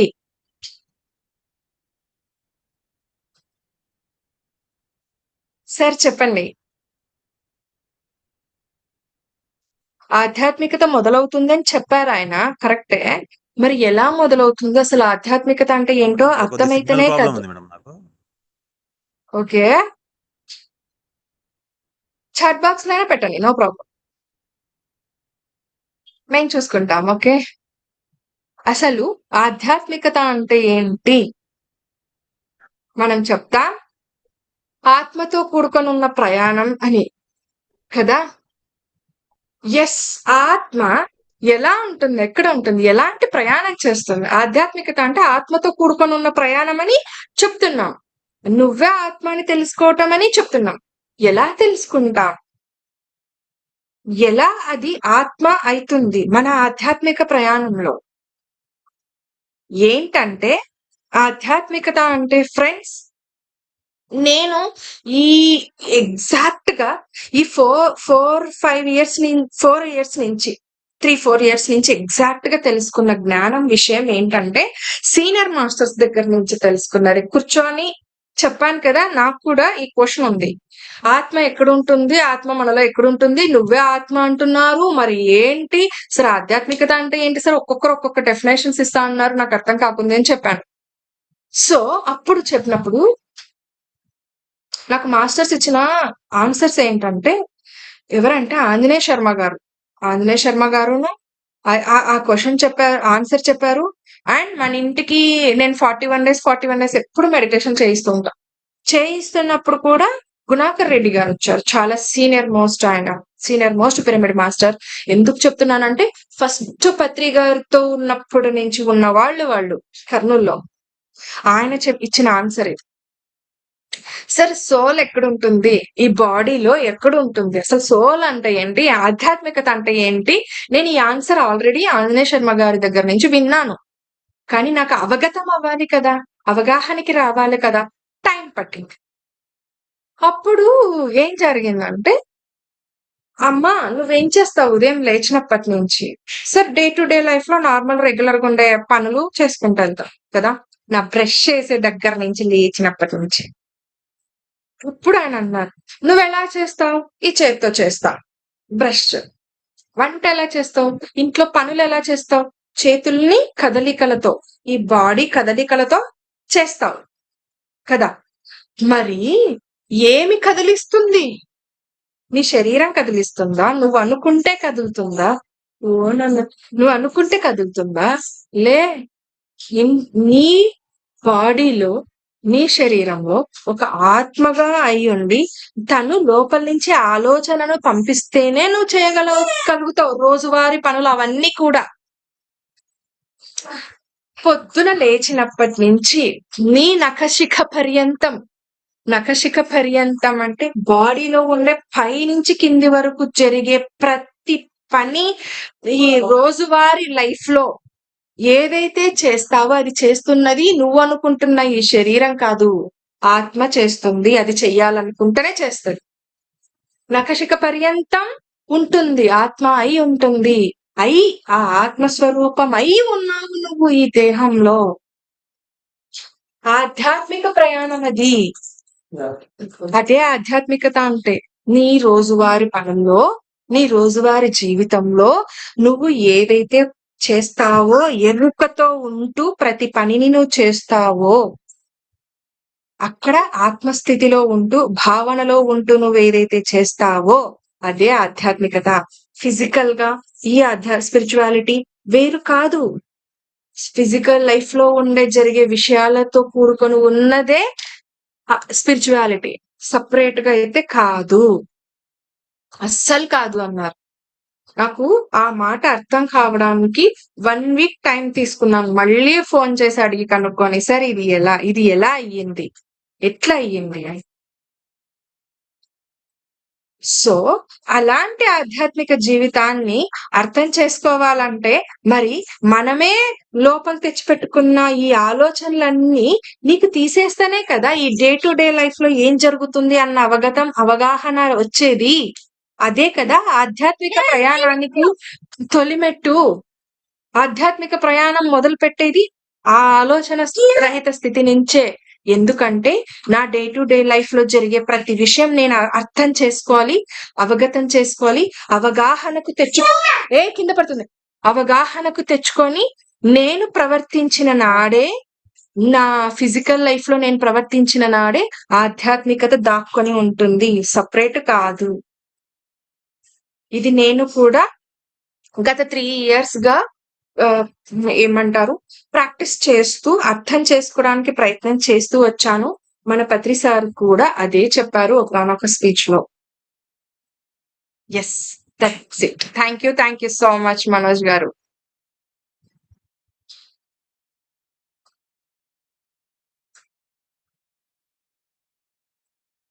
యా, ఇంకా అర్థమయ్యిందని అనుకుంటున్నాను.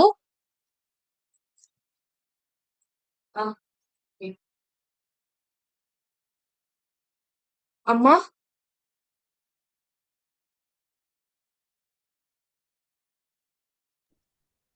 మాస్టర్స్ ఇంకెవరైనా ఏమైనా క్వశ్చన్స్ వేస్తే తన దగ్గర నుంచి ఆన్సర్స్ వస్తాయి.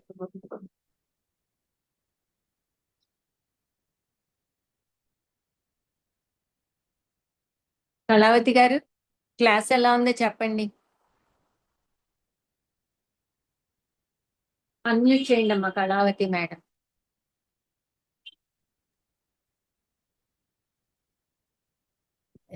గుడ్ ఈవినింగ్ అండి.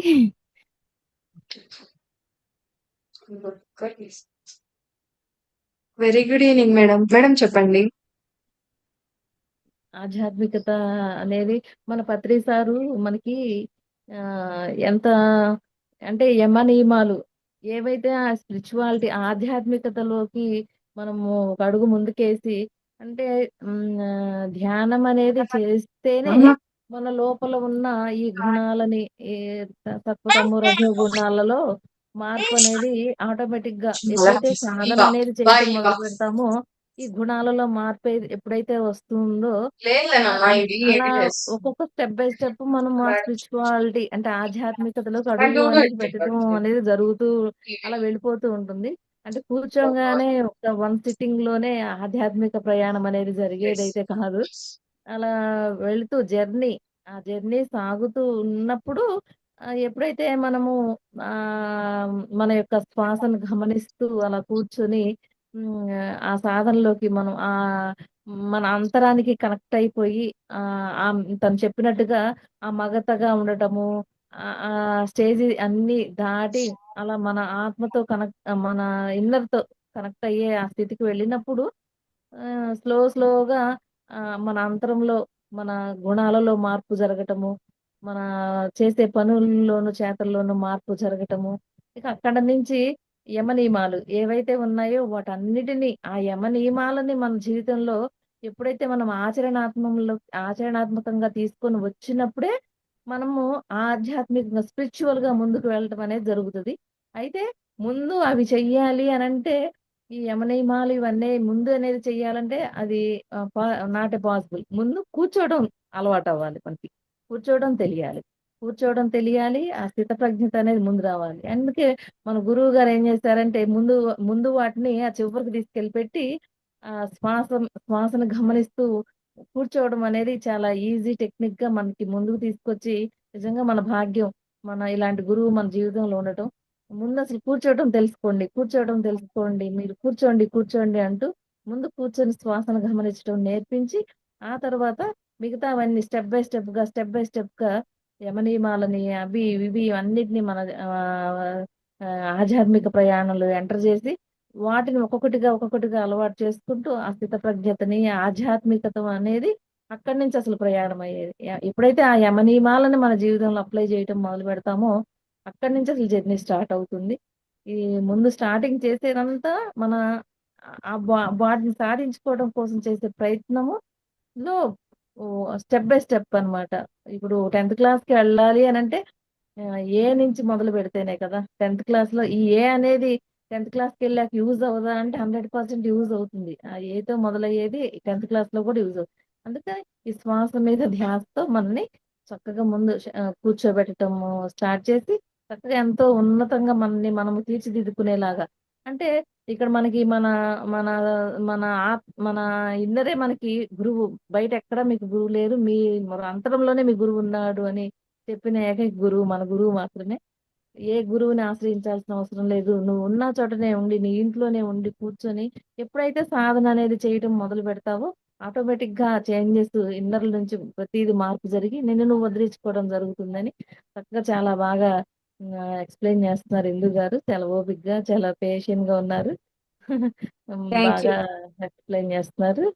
ఇలాగే అందరు పిల్లలు ఇలా ముందుకు ఇలా వచ్చి ఇలా చెప్తూ ఇలా వింటూ ముందు అశ్రద్ధ ఆసక్తితో ముందుకు వెళ్ళటం అనేది చాలా బాగా అనిపిస్తుంది.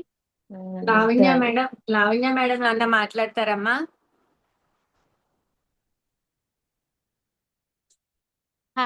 హాయ్ అండి అందరికి. హాయ్ అక్క. Bye hi Lavanya. అక్క. నిజంగా అదే ఇందాక వెజిటేరియన్ గురించి చెప్పారు కదా అక్క. నిజంగా ఆటోమేటిక్ గా మనం మారితే ఆటోమేటిక్ గా మన ఇంట్లో వాళ్ళు కూడా మారుతారు అక్క. నిజంగా ఇప్పుడు ఏంటంటే హింస చాలా జరిగిపోతుంది. అది తగ్గించి అందరూ అదేంటిది మెడిటేటర్స్ గా మారి అది హింస చేయకుండా ఉండడం అవి కూడా చేస్తే నిజంగా చాలా బాగుంటది అక్క. నిజంగా ఎక్కువ హింస ఎస్ జరిగిపోతుంది బాగా. ప్రతి దగ్గర కూడా చేసేది ఏంటంటే హింస ఎక్కువ చేసేస్తున్నారు. పోనీ మెడిటేషన్ చేసినా చేయకపోయినా అలాగా చేయకుండా ఉన్నా కూడా చాలక్క. ఉమ్. అంతేగా. అవును. థ్యాంక్ యూ అక్క. Thank you everyone. సో, మనము ఈవెన్ మంచి చేయొద్దు, చెడు చేయొద్దు. ఎవరు గొప్ప వాళ్ళంటే మనం చాలా మంది అంటాం, వీడు ఎప్పుడు ఊరికే ఉంటాడు సైలెంట్ గా, ఏం పని చెయ్యడు, ఏమి ఇది కాదు అని వాడిని మనం మనం ఒక చులకన భావంతో చూస్తాం, అలా తిట్టుకుంటాం, అనుకుంటాం కదా. కానీ వాళ్ళే విశ్వానికి మంచి చేస్తా ఉంటారు. ఎట్లాంటి ఆలోచనలు ఉండవు వాళ్ళల్లో. వాళ్ళు చెడు ఆలోచనలు రిలీజ్ చేయరు, మంచివి రిలీజ్ చేయరు అనమాట. మెయిన్ మనకి ఆలోచనలతో కూడుకొని ఉన్నదే కాబట్టి ఉండేదంతా కూడా. సో వాళ్ళు అవన్నీ చెయ్యరు, వాళ్ళే గ్రేట్ మనకంటే కూడా. మనం చెత్త ఆలోచనలన్నీ వదిలిపెడతాం. అందుకే అంటాను, ఫస్ట్ ఈ ఫిజికల్ బాడీతో ఏదైతే మనం ఈ భూమిపైకి తీసుకొని వచ్చామో, ఈ జీవంతో, ఈ ప్రాణంతో మనం వచ్చామో ఈ భూమిపైకి, దాన్ని కరెక్ట్ గా అవగాహన చేసుకొని జీవించాము, చేశాము, ఒక హానెస్టీతో మనం ముందుకు వెళ్ళాము, మన ధ్యాన శక్తితో అన్ని అర్థం చేసుకుంటూ జీవించడం అంటే అదే. అలా ముందుకు వెళ్ళామంటే అదే ఆధ్యాత్మికత, ఇంకేది లేదు. అది నేర్పించాలన్న ఇంతమంది గురువుల యొక్క తాపత్రయం, ఇన్ని పుస్తకాల యొక్క జ్ఞానం, అదే సారాంశం. Yes. ఎస్ సుకన్య గారు ఎవరైనా మాట్లాడతారా?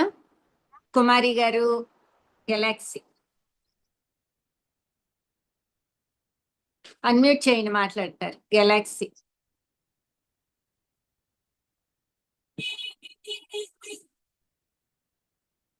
నమ్రత ఎవరైనా మాట్లాడాలని అనుకుంటే చక్కగా మాట్లాడండి అమ్మ. హ్యాండ్ రైజ్ చేస్తే.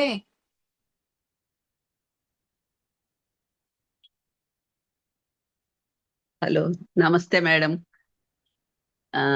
చాలా బాగుంటుంది, విన్నాను.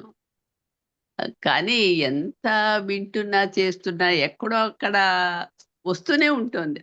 మీరు చెప్పినట్టు నిజంగా రావాలి కూడా. అది ఊరికే మనం ధ్యానం చేస్తున్నాం కదా అని వాటిని అణగతొక్కుకోవడం కూడా కరెక్ట్ కాదనిపిస్తుంది. కానీ వెంటనే మనం మళ్ళీ వాళ్ళకి రియలైజ్ అయ్యి అది ఎందుకు చెప్పాం ఏమిటనేది మనకి క్లారిటీ ఉండి, అక్కడ సత్యం అనేది ఉంటే కనుక మనం వాళ్ళకి చెప్పగలిగితే బాగుంటుంది. కానీ ఈ ఒత్తిడి లేకుండా ఎవరూ లేరు రోజుల్లో. ఎందుకంటే కాలమాన పరిస్థితి అలా ఉంది. మనం ఎంత సైలెంట్ గా ఉన్నా చుట్టుపక్కల వాతావరణం అలా ఉండట్లేదు. మనం చుట్టుపక్కల అంతటితో కలిసి ఉంటే వాతావరణాన్ని ఉండదు. మీరెందుకు పట్టించుకుంటా అన్నారు? అదే నేను అదేగా నిన్నటి నుంచి అదే చెప్తాను. నేను అవునవును పట్టించుకోవద్దండి మా. అవును పట్టించుకుంటే స్ట్రెస్ అయ్యేది మనమే. అవ్వకుండా మనమే. అవును ఉండలేము అంటే అలా ఇప్పుడు చూడండి ఫ్రెండ్స్, మీరు పెద్దవారు మా, నేను చెప్పేది పర్వాలేదు. మీకు చెప్పేటంత దాన్ని కాదు. తామర పువ్వు పుట్టేది బురదలోనే కదా. అవును బురదలో ఉంటేనే తామర పువ్వు అంతగా మనకి గ్లోరియస్ గా, అంత అందంగా, ఎంత బాగా కనిపిస్తది. అంటించుకోదు కదా, తను బురదను అంటించుకోదు. అంత బురదలో ఉంటేనే అంటించుకోకుండా అంత అందాన్ని మనకి చవి చూపిస్తుంది అది. మరి మనం ఎందుకు ఉండలేం? ఒక మొక్క ఉండగలిగింది ఇంత జ్ఞానంతో, ఇంత పెద్ద బ్రెయిన్ తో ఉన్న మనం ఎందుకు ఉండలేం? ఉండే కెపాసిటీ మనకుంది. ఇంకా ధ్యాన సాధన చేసి ఏం లాభం? అయితే మీ అంతరాళలోకి కరెక్ట్ గా ప్రయాణం జరగట్లేదని అర్థం. అవును. మిమ్మల్ని మీరు పరీక్షించుకోవట్లేదని అర్థం. మీ పైన మీకు అవగాహన, మీ పైన మీకు దృష్టి లేదని అర్థం.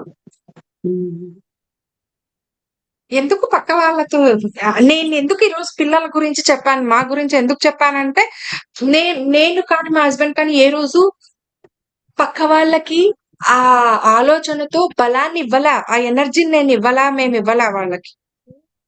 అంటారు, ఎందుకన్నారు? నరం లేని నాలుక ఎన్నైనా అంటారు. మనమేగా వాళ్ళకి ఆ ఎనర్జీని ఇస్తా ఉండేది. నేను బాధపడుతున్నాను, నేను ఏడుస్తున్నాను అంటే ఆపోజిట్ పర్సన్ కి ఎప్పుడు కూడా ఇంకా ఆనందం. మీరెందుకు వాళ్ళకి ఆనందాన్ని ఇస్తా ఉన్నారు? ఇవ్వద్దు ఆనందాన్ని, ఆ ఎనర్జీని వాళ్ళకి ఇవ్వద్దు. ఎప్పుడు కూడా సొసైటీకి మనం భయపడకూడదు. మర్యాద ఇవ్వాలి, గౌరవం ఇవ్వాలి, రెస్పెక్ట్ ఇవ్వాలి. సమాజానికి ఎప్పుడు కూడా భయపడకూడదు. సమాజానికి మనం గౌరవం ఇవ్వాలి. గౌరవం ఇచ్చిన రోజు భయం అనేది ఉండదు. నేను గౌరవిస్తా నా పక్కింటి వాళ్ళకి నేను రెస్పెక్ట్ ఇస్తాను. వాళ్ళని బాగా చూసుకుంటా. ఇంటికి వచ్చినప్పుడు మర్యాదగా చూసుకుంటా. అలా కాకుండా నేను భయపడకుండా వాళ్ళ ఎదురుకుపోయిన నన్ను అంటే ఇంకా అయిపోయి నన్ను ఇంకా అన్నగదొక్కాలని నేను అలా సిద్ధంగా లేను. నేను అలా ఉండటానికి నేను సిద్ధంగా లేను. నేను అలా ఉండటానికి సిద్ధంగా ఉన్న రోజు నేను సొసైటీకి భయపడుకుంటూ చేసుకుంటూ వాళ్ళకి అలాంటి మర్యాదలు ఇచ్చుకుంటూ చేసుకుంటూ కూర్చుంటా. ఎందుకుంటా? ఉండను. నాకు ఎదగాలని ఉంది. ఆధ్యాత్మిక ప్రయాణం చేయాలనుకున్నప్పుడు ఆధ్యాత్మికతలో స్వార్థం ఉంటుంది. స్వార్థం మీన్స్ మరియు ఇలాంటి స్వార్థం, నేను ఎదగాలి, అన్ని రకాలుగా ఎదగాలి, అన్ని ముళ్ళులు గుచ్చుకోవాలి. గుచ్చుకుంటేనే రోజా పువ్వు బాగా వస్తుంది పైకి. ఏం పత్రిసారిని అనలేదా? పత్రిసారిని గుచ్చలేదా? నేనొక్కదాన్నేనా? నాకొక్కటే ఇదవుతుందా? ఈ 10 ఏళ్లలో ఎన్ని పడ్డానో, ఎన్ని మాటలు పడ్డానో. నిన్న కూడా చెప్పాను, ఇందు బయటికి వెళ్తుందంటే ఎందుకు వెళ్తుందో తెలుసు.